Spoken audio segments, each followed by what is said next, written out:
ღვინის კლუბი უკვე მე-7-ად ატარებს ფესტივალს სახელწოდებით ახალი მცირე მარნები დიდ ასპარეზზე, რომლის მხარდამჭერი არის საქართველოს გარემოს დაცვისა და სოფლის მეურნეობის სამინისტრო, ღვინის ეროვნული სააგენტო და მნიშვნელოვანია, რომ ამ ისტორიის განმავლობაში უკვე თვითონ ფესტივალი აღარ არის ახალი და უკვე ტრადიციად ჩამოყალიბდა. ეს არის ღვინის კლუბის ერთ-ერთი ყველაზე წარმატებული ღონისძიება, რომელმაც თავისი ტრადიციის სახე შეიძინა. წელს უკვე გაცილებით მეტი 50-მდე მცირემარანი მონაწილეობს. ესენი არიან მარნები, რომლებიც ეხლა იწყებენ, ეხლა გადიან ასპარეზზე და ღვინის კლუბი ყოველთვის იყო ხელშემწყობი მცირემარნების თავისი ფესტივალების.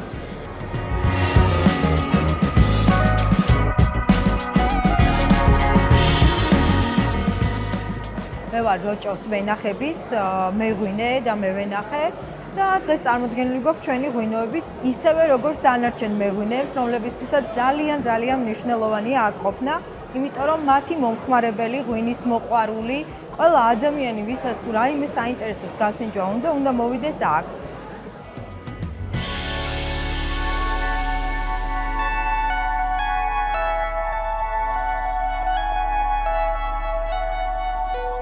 ვფიქრობ, რომ ძალიან საინტერესო და მნიშვნელოვანი ფესტივალია, იმდენად რამდენადაც ერთის მხრივ ახალ მარნებს, ჩვენნაირ მცირე მარნებს, რომელსაც არ ვაწარმოებთ დიდი რაოდენობის ღვინოს, საშუალება გვაქვს, რომ საზოგადოებას წარუდგინოთ ჩვენი პროდუქცია.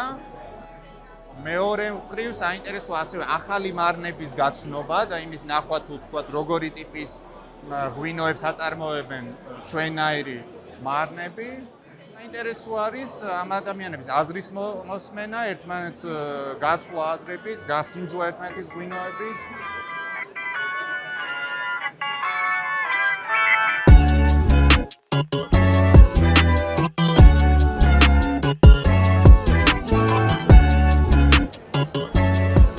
ძალიან მნიშვნელოვანია რაღაცა უნიკალური პროდუქტის შექმნა ტურიზმის სფეროში, რაც არც ისე ადვილია და ეს ფესტივალები საშუალებას გვაძლევს, რომ გავიცნოთ ახალი მეღვინეები, გავიცნოთ ახალი მარნები, მათთან ერთად შევქმნათ რაღაცა ახალი პროდუქტი.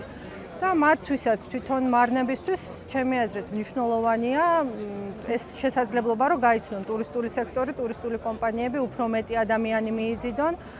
და რა თქმა უნდა, მათი შემოსავლისთვისაც მნიშვნელოვანია, მათი ცნობადობისთვის და ხარისხის გაუმჯობესებისთვის საბოლოოდ და რაც უფრო მეტი იქნება, უფრო მეტი კონკურენცია იქნება და უფრო მეტი საშუალება იქნება, რომ განვითარდეს ქართული ღვინის ხარისხი